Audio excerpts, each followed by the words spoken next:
Perfect একটা রসমালাই তৈরি কিন্তু সবাই করতে চায়, কয়জনই বা পারে বলেন তো। তো আপনাদের জন্য কিন্তু আমি আজকে এই পারফেক্ট একটা রসমালাই রেসিপি নিয়ে চলে এসেছি। যারা এর আগে রসমালাই বানাতে গিয়ে ব্যর্থ হয়েছেন তাদের জন্য আমার আজকের ভিডিওটা। রসমালাইটা বানাতে A to Z আপনাদেরকে বলে দিব যে কিভাবে কি করতে হবে। তো প্রথমেই কিন্তু রসমালাইটা বানানোর জন্য আমি এখানে নিয়েছি হাফ কাপ গুঁড়া দুধ, সাথে দিয়েছি 1 চামচ ঘি, আর দিয়েছি 1 চিমটি বেকিং পাউডার। এই বেকিং পাউডারটা কিন্তু খুব বেশি দেওয়া যাবে না, একেবারে অল্প পরিমাণে দিতে হবে। এখন এটা দিয়ে আমি ভালো করে এটা ময়ান করে নিচ্ছি। এখন গুঁড়া দুধটা কিন্তু ভালো করে ময়ান করা শেষ, এক সাইডে রেখে দিচ্ছি। আর একটা ডিম ভেঙে নিয়েছি, আর সেই ডিমটা কিন্তু ভালো করে এভাবে ফেটিয়ে নিচ্ছি। এখানে কিন্তু একটা ডিমই যথেষ্ট।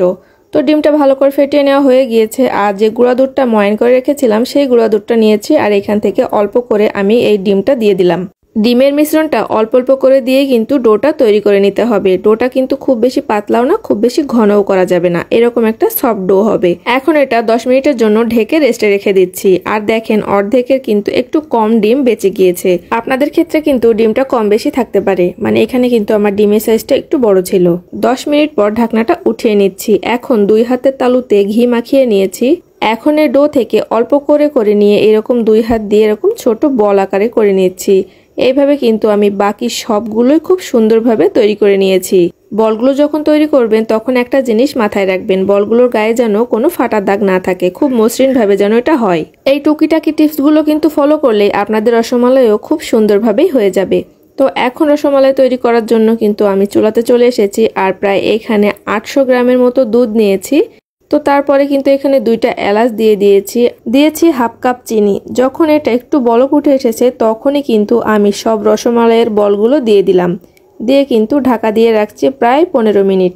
তো 15 মিনিটের ভিতরে কিন্তু যখন এরকম বলক উঠে আসছে তখনই কিন্তু বারবারই আমি ঢাকনাটা উঁচু করে দিচ্ছি, আবারও লাগিয়ে দিচ্ছি।